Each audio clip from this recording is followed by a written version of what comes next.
I'll get a little status bar. At 8%, 10%. All right.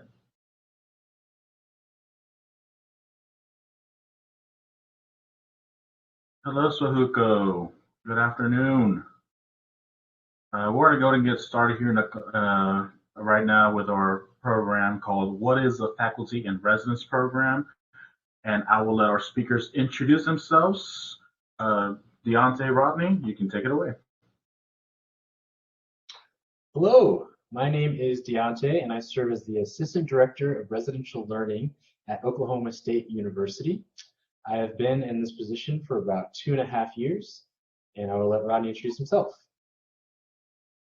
Hi, everyone. My name is Rodney Eckstein. I'm the in-resident for the College of Engineering, Architecture, and Technology in the Parker Hall residence, and I've been in this position for going on 2 years. Yeah, great. So the topics that we'll be covering today on the next slide is looking at the inception of Oklahoma State University's Living Learning Program in the first in-residence program, multiple roles that made this happen and kind of the lessons learned. Kind of a side note is that we didn't really know much about this program before we implemented it. So a lot of this is things that we've learned as we go along. And so really this presentation is a case study of what took place at Oklahoma State University. So the next slide. We really want to acknowledge the Residential College Society that really helped guide us in developing this program. We went to multiple conferences and learned about their models and the information that they have. And it's really a desire to take that residential experience and incorporate the scholarship and the community and the knowledge with the college into that living experience. And so what we'll hear about a lot today is how we intertwine those two, the living experience as well as that academic piece. Next slide. So where it all began. In 2015, there's a new director in our housing, Dr. McClinton, who is now the vice president of PUI, and really had a desire to see some improvement in our halls, as well as the mandate to increase retention. And so with that and a flood that happened in Wentz, there were some updates to some of our traditional halls, so going from VCT to LVT. And what we noticed is that when good things start to happen, people begin to notice. And that's really was the foundation of this program. Next slide. And so Parker Hall is one of our traditional halls, built in 1962, your traditional hall, double-loaded corridors, community bathrooms, and lounges. And the College of Engineering, Architecture, and Technology, which we'll refer to as SEAT going forward, had some of their students in this hall and some other students in their suite-style living.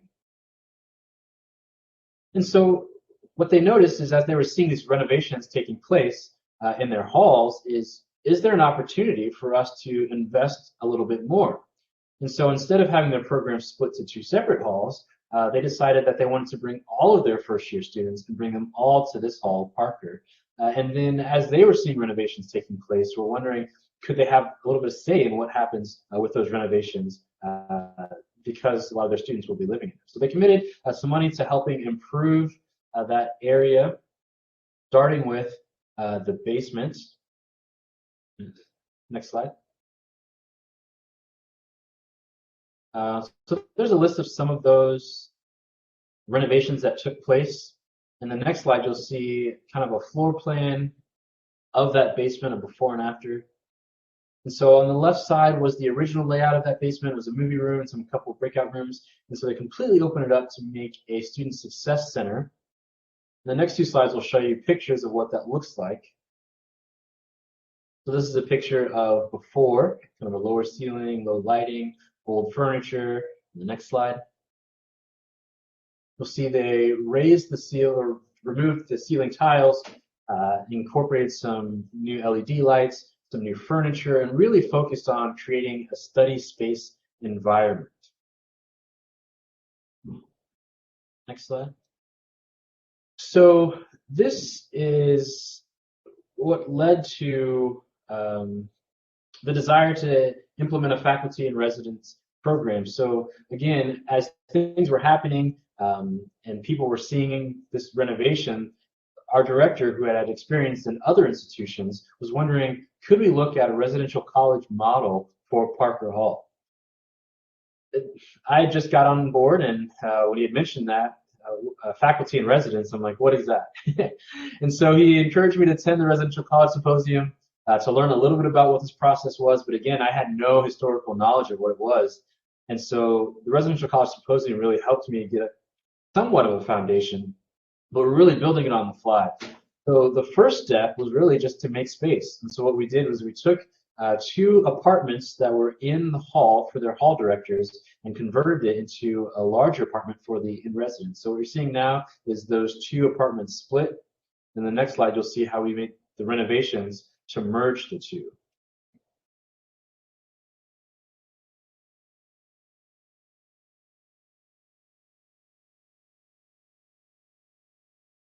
You'll see also that this the apartment opens right into this lounge, and so it really creates an opportunity. And seemingly, the only entrance into the apartment is walking through a lounge of students, and Rodney will share that experience in a little bit. But this helped create that connection between that faculty and residents and these students. And again, we had no idea, I had no idea what exactly this would look like, and so we were figuring it out as we went. So our steps for recruiting a faculty and residents, the next slide, we reached out to other institutions, we found position descriptions, we put something together, we reached out to faculty members in the college, shoulder tapped a few.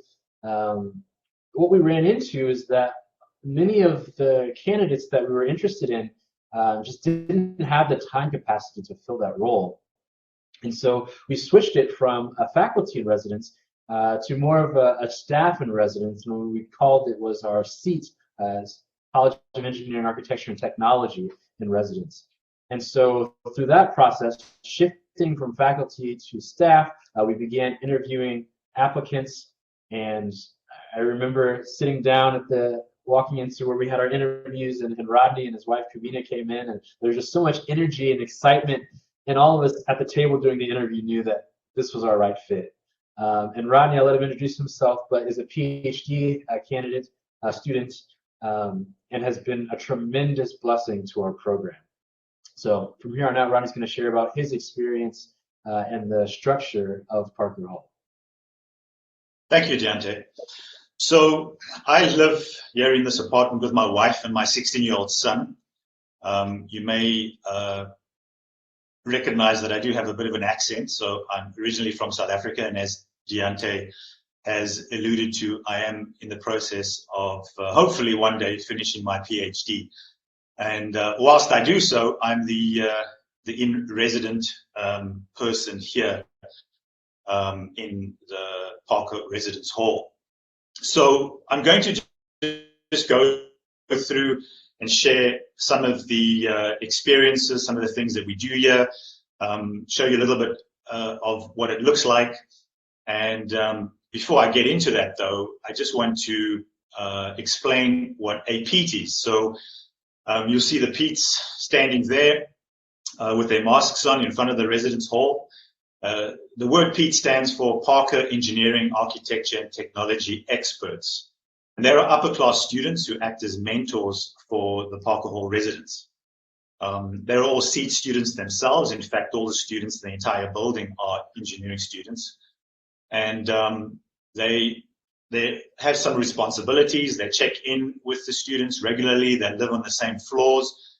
So they're actually located on the same floor and are spaced out between their mentees. So each PEAT will have more or less 10 mentees or students, and they're located as such on the floor. And after their mentees that are situated next to them, there's the next PEAT, and so on. So they're in close proximity with their mentees as well. They provide academic assistance. They assist student services with programming, and especially us. I could not do what we managed to do here without them, as you can imagine. the building has just over 200 students in, so the Peats become an essential element in being able to reach out and engage with all those students in the building. And they also help to promote and inform students of upcoming programs. Our biggest challenge in this building is communication, is getting the information out to students. And these days, I don't think students really bother to read emails anymore. So, and it's also not one social media platform that is used either. So even though we have a GroupMe and we have a few other means of communicating with them, the Peats have become an essential ingredient in getting that information out to the students in the building. So here you can see where the apartment, or at least the front entrance to the apartment, is located. This is the first floor lounge. You can see all the gaming and the games that are available in the lounge. As Deante mentioned earlier, we cannot get into our apartment without engaging students in the space, which is normally quite full, certainly pre-COVID situation. And I'll touch on the pandemic sort of programming that we've had to look at closer to the end of my section of this presentation. So that's where the apartment is located. And from that point, from the front door or the entrance of the apartment, looking outwards, that's what it looks like in the rest of the lounge. You can see the kitchen right across on the other end, which is the only kitchen available within the building. So if students are going to prepare themselves a meal, this is where they'll come down to. Here you can see the activity taking place. Pre-COVID, this is pretty much what it looked like on a daily basis, especially later on in the day and at nighttime until the wee hours of the morning. This is what you can expect when you're coming into the first floor lounge. It's not like that anymore now, though. We set up a beverage station in front of our apartment, and we would bake chocolate chip cookies and just have snacks available that we would put out. And this helped to attract students to the apartment, to that area. And we often saw students that wouldn't necessarily attend all the events and activities that we had organized come here to the beverage station as well. So it provided an opportunity to make contact with other students as well that might not normally come to an organized event, and just provided an opportunity to interact with students on an ongoing basis, and made them comfortable, at least with the immediate area of our apartment, because we tend to be looked at as as maybe the adults or the people that could pose a problem to activities or things that students are getting up to, and that's certainly not the case. In the building, there are community mentors. There's one on each floor which are responsible for that. So we certainly put a lot of effort into making students comfortable, reach out to us and speak to us, and just really feel at home with our presence being right there in the lounge. So this is inside the apartment. This is the lounge, come dining room, come kitchen, all in one. There's not a lot of space, but we make it work. Here we're having a dinner that we had organized for groups of students. Here you can see, and this over time, and I don't have much experience doing this kind of thing. So over time, we've had to figure things out ourselves.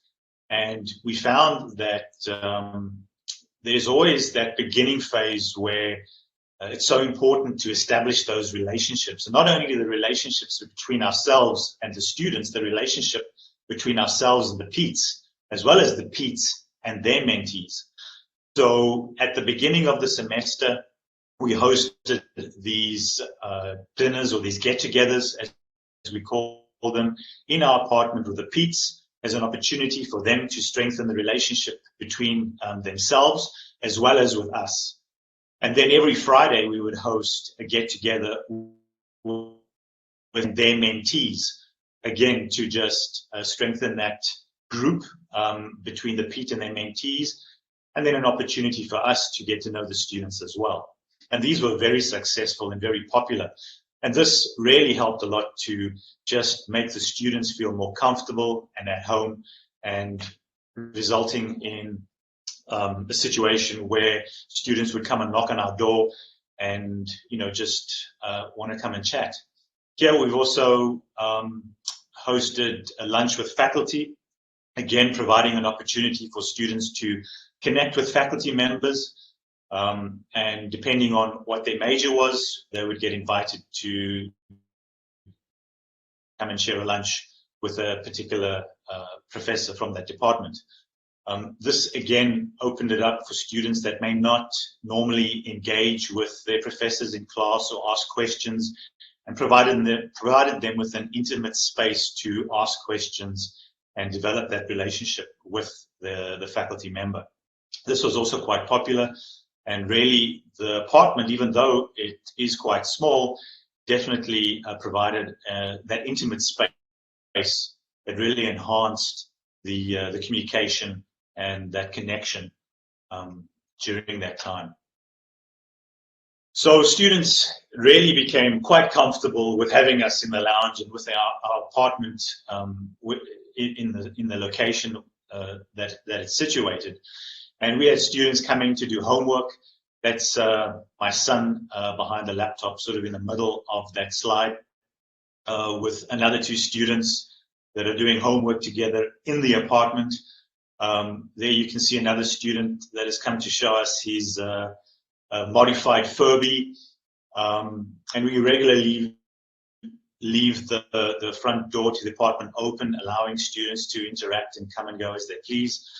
At the bottom, you'll see some food that students have prepared, cake that they've come to share with us, and even sushi.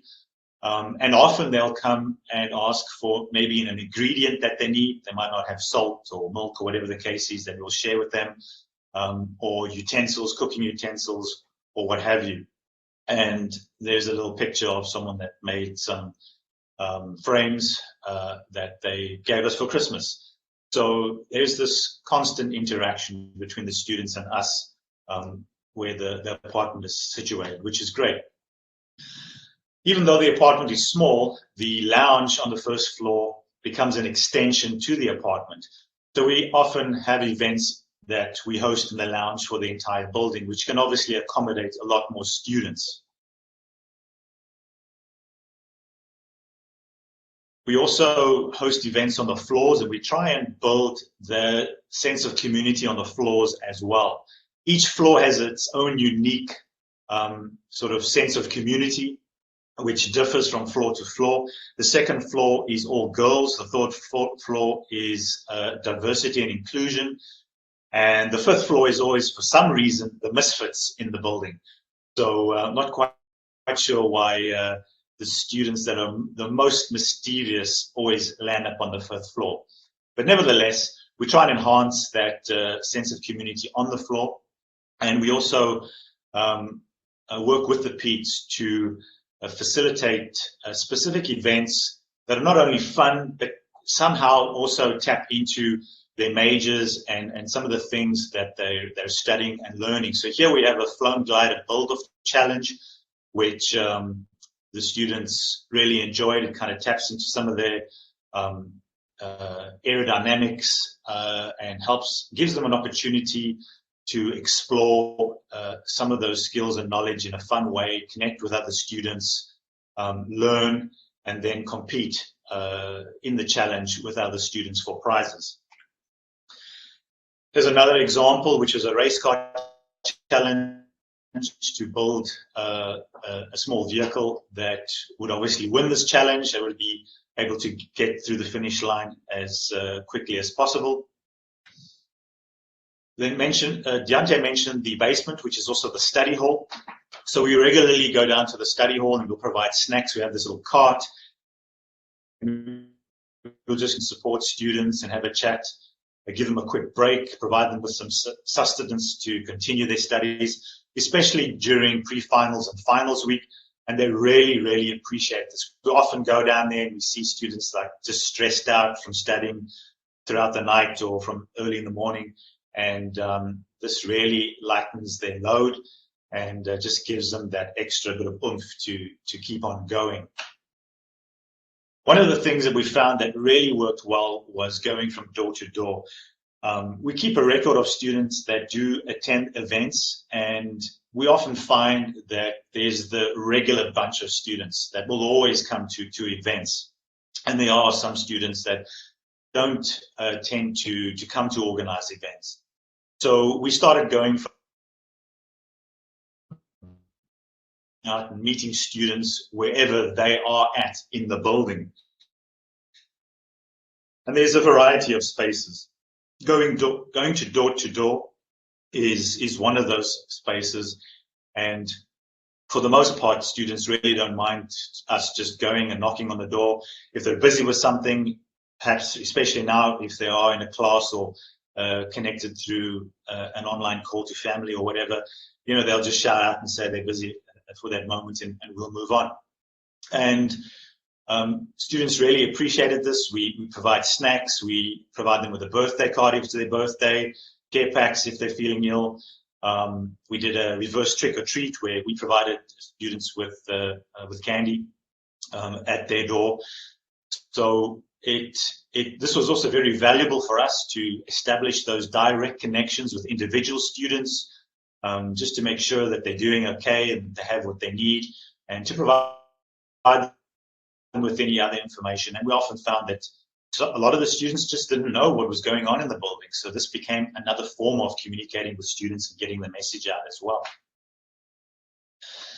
So I like to think about, the different places and spaces and areas that we can connect with students and the different levels that are associated with that. So I kind of just put this diagram together as a bit of a framework, at least to help me think about and ensure that I have a variety of different types of programming, events, and activities that I can put together and engage with students. So just from the top, looking at the individual connection and the different ways of doing that, from door to door in the apartment, small group interactions, again, in the apartment, and on having activities with PETs and their mentees, strengthening that floor community with floor events, inter-floor events or competitions, and again, the community mentors or the CMs and the PETs, and assisting them with running events on the floor, and then also strengthening the entire hall community, within the residence hall.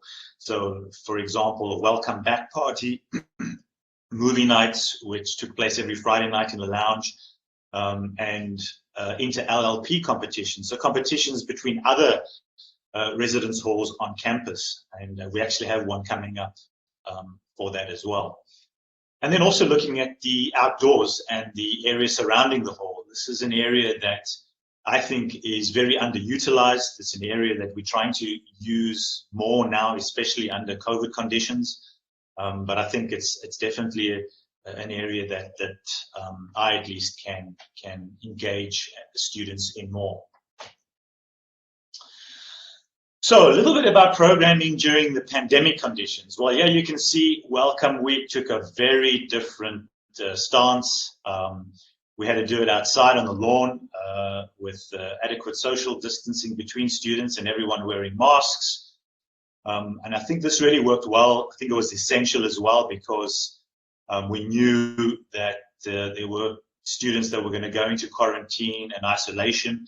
And this was an opportunity to chat about it, more aware and prepared, and introduce ourselves and let them know that if they did need to reach out, that we are in the building with them, that they aren't alone, and that they were able to contact us and how to do that.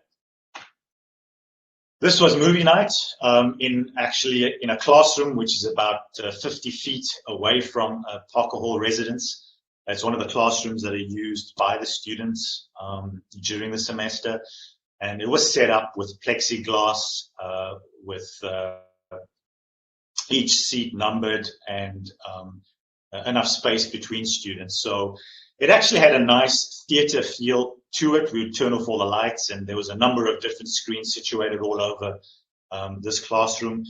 So in a way, it did work well as a kind of a cinema or a theater. Unfortunately, it wasn't very popular. We didn't have a great attendance in comparison to movie night in the first floor lounge. And I think the reason was that it was just so much more convenient to have an event that's within the building that they wouldn't have to leave the building for. So I think a lot can be said for having events in the building and providing that easy access like the basement provides to students for studying and amongst other things as well. One of the things set up that I'd never done before was a Discord server.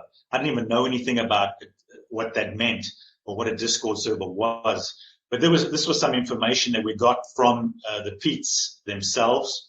And once I set it up and started to get to know what it does and what it could do, I was very, very impressed. It's an incredibly powerful system of communication and a powerful way to connect with students.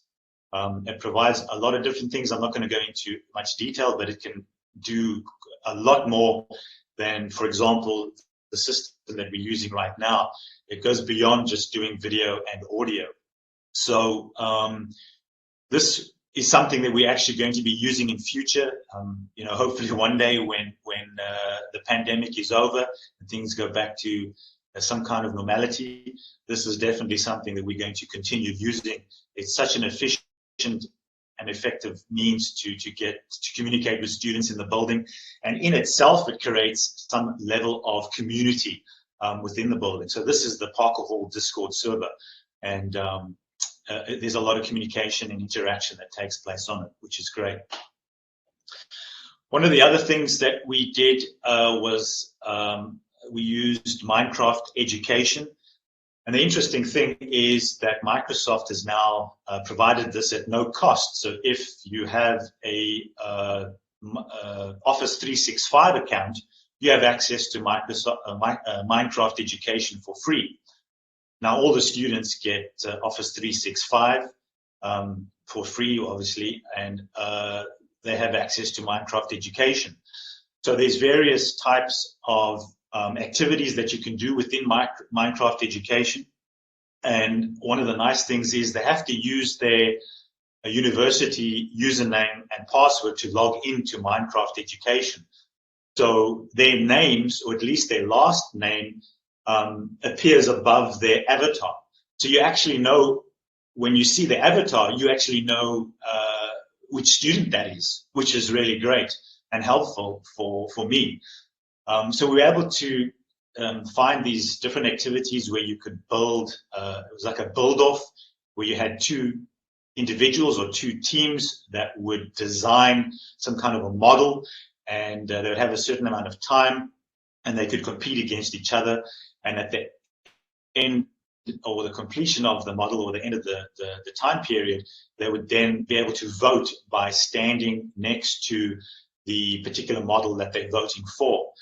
And there would obviously be a winner, and then you'd see all these fireworks above the model that won that build-off. You're then able to download that file, and then we had students 3D print that file in the basement, because there's two 3D printers available in the basement. And there you could see one of the little models was a plastic green toy soldier. And then the winner would then come down to our apartment and collect their prize. And that also then gave us another opportunity to kind of connect with a student in a safe way and provide them with their prize. So that was a really a great tool for us to use, which again, we definitely going to be using that in future post-pandemic. And then one of the other things was Minecraft, so the normal edition of Minecraft, or Minecraft Java edition, which a lot of the students already own. We set up a Minecraft server, and this was very popular. There's a lot of like hardcore Minecrafters in the building. And this again provided them an opportunity to build their own world, to connect with other students. And as you can see here, skyscrapers and students that love concrete, amongst other things. They were able to explore and really express themselves in the way that they know how. It was a bit difficult to try and figure out who was who because everyone has their own avatar, but what we did was we set up this wall. So in the spawn area where students appeared for the first time when they joined the server, and there was a sign that told them, that said, "Welcome to all Parker Hall residents. Please put your name and room number on the wall." And that provided students with an opportunity to at least indicate their presence on the server and then also connect with other students. And there's also a chat group on the Discord server, which allows them to also connect again. And when we play different games and have different activities and events in Minecraft, they can also connect with the audio and divide into teams depending on the type of event which we host.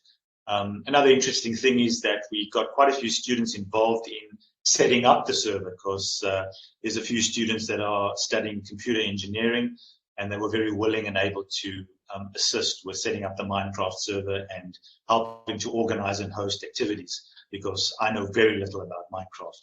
So that was a great help, and again, another way to interact with students. So that's all I have with regards to my experience so far as the in-resident in this position. Over to you, Deontay. Yeah, so the students really enjoy the experience and have been telling others about it. We give tours through our residence halls and we have them stop by Parker. Even the parents are happy to find when they see an adult figure living in the hall to support that development. And we know that mental health is always a concern on our campus, and even now more so with some isolation. And so we've seen anecdotally some of that having those adult figures. Rodney shares stories of how students would come to the apartment, sometimes in distress, and be able to talk through some of the situations that they're going through. We've also seen an increase in GPA and retention numbers.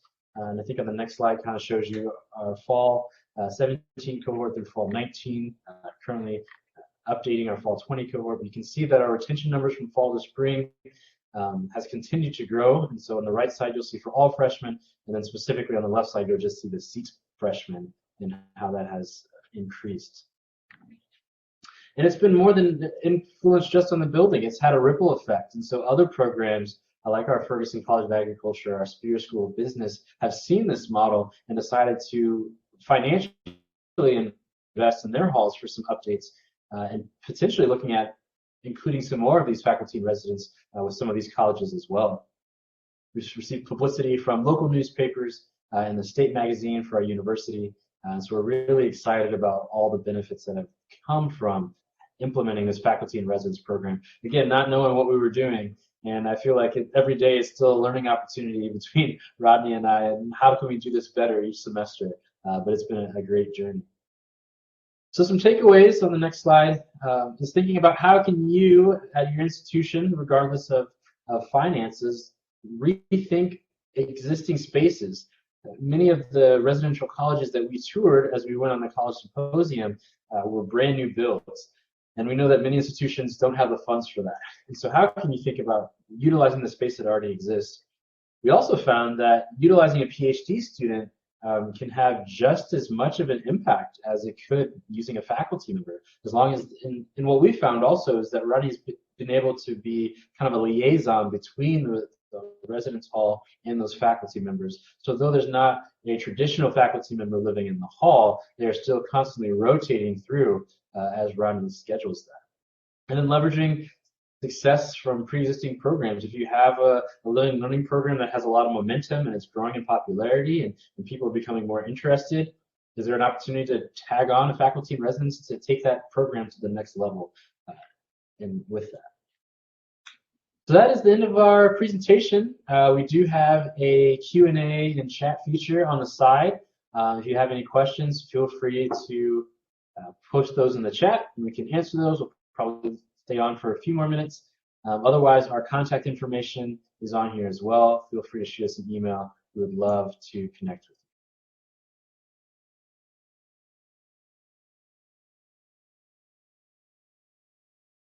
you. All right, virtual, round of applause to Deontay and Rodney for their amazing presentation. Faculty in Residence program. Again, like they said, if there's any questions y'all may have, use the chat box feature. We'll be online for the next couple of minutes. We know we have a couple more sessions, one more session to go at 2 o'clock. But again, any questions y'all may have, use the chat function in there. I will be posting the link here in a couple of seconds for the survey that all our participants that are in here, please fill out. If I can find the link here real quick, I can get that going to y'all. Found it.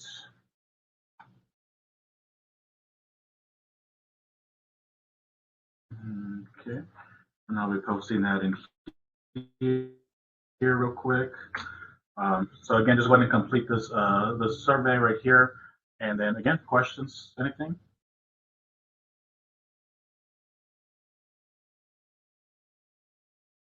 Everybody trying to stay warm as much as they can.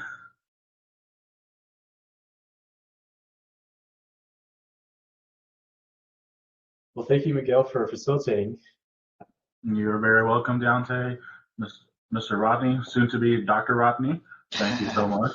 Hopefully soon. I don't know how soon. There you go. There you go. No, that is very Thanks, awesome. Miguel. So again, yes, sir, you got it. All right.